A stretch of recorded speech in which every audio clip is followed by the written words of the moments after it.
Hey folks, this is Laura with Raintree Nursery, and today we're taking a look at a plant that's not doing very well. This happens sometimes. You plant a tree and you start to see that it's not thriving. I can tell this tree is not particularly happy. There's very little new growth on this tree. The leaves that have come out are discolored. There's evidence of insect damage, and there's even some dieback. You can tell that this is dead because the wood is withered and different color than the bark below it. None of this is fatal. So what we're going to try to do here is we're going to use natural nutrition to attempt to salvage this tree. So my first go-to in every situation like this is fish fertilizer. This is a really old bottle of fish fertilizer. It's a concentrate. In fact, it's so old it's lost its label. A little bit of this goes a very long way. I've had this bottle for a couple of years now. This particular brand was Alaska fish fertilizer. It's also called a fish emulsion, and it's basically fermented fish, kind of like the native people used to do. All you need is a couple of tablespoons in a bucket of water, and you're going to water this into the root zone of the plant. It is full of nitrogen, which will help color up those leaves right away, but it also has a lot of ocean micronutrients because of the seawater, and that's really helpful for keeping the leaves tasting bad to pests. The more minerally the leaves taste, the less the pests want to eat them. So it's going to do several things for us at one time. It's also going to feed the soil itself. So, hey, one application that gives me 3 kinds of functions, I'm all about that. All right, so we're going to add this to our bucket. I've had to thin it out just a bit. It smells pretty fishy, but that only lasts for about an hour, so not bad. All right, then we add water. And we're good to go.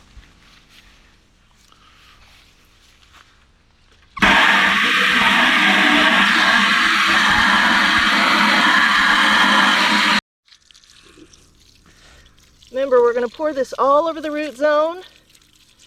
And keep in mind, if you're working with a larger tree or bush, the most active roots are at the end of the drip line. So if you're working with a mature tree, this is not the area you would soak. You would soak out here at the edge of the leaves.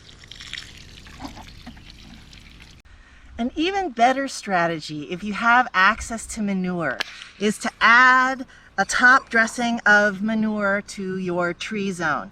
This is really primo because this will add organic matter to your soil, which will lighten it, it will increase its water holding capacity, and it will add a ton of natural nutrition to the soil. The healthier your soil, the healthier your plants will be.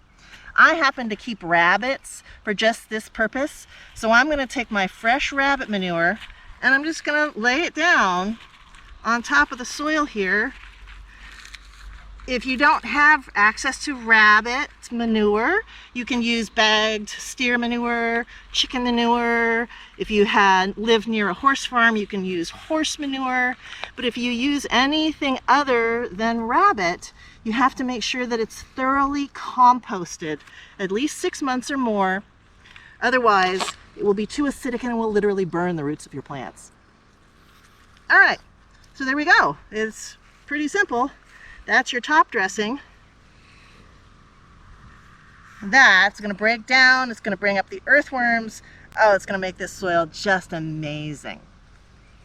Now, every time we add something to the soil, we want to make sure to wet it down because water drives everything. So we're going to wet down the manure we've just put down.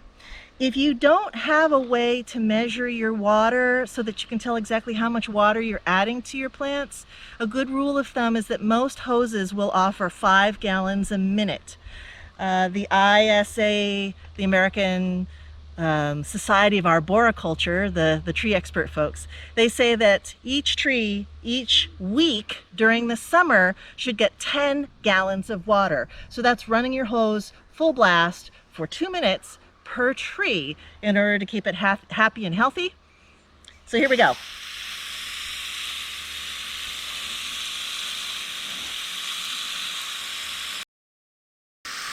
All right, so now the manure is wet and the soil is wet. Our next job is to mulch this baby. So here we have one of my favorite garden finds. This is cardboard. This is just regular old cardboard that you'd pull out of a dumpster or you'd get from a warehouse store. Maybe it comes on a box you got in the mail. Never throw your cardboard away. There's always so many great uses for cardboard. We're gonna take this, we're gonna not bump it right up against the tree there. We're gonna leave a space, a couple of inches, and this is going to allow us to add mulch to the base of this tree. We'll keep the grass from competing with the tree. We'll actually compost the grass under the cardboard here. Then we're going to add some wood chips, and this little tree will have every opportunity to thrive. You want 2 layers of cardboard, and you don't want to use super colorful cardboard. This will break down really nicely. It will also add nutrition to the soil. Now once we've got the cardboard, then we add our wood chips. You can use bark,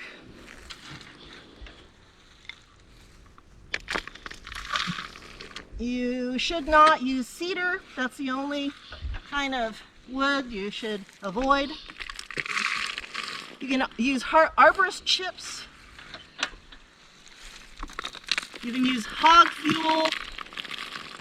Some cities will even deliver this stuff for you. You're going to cover the cardboard,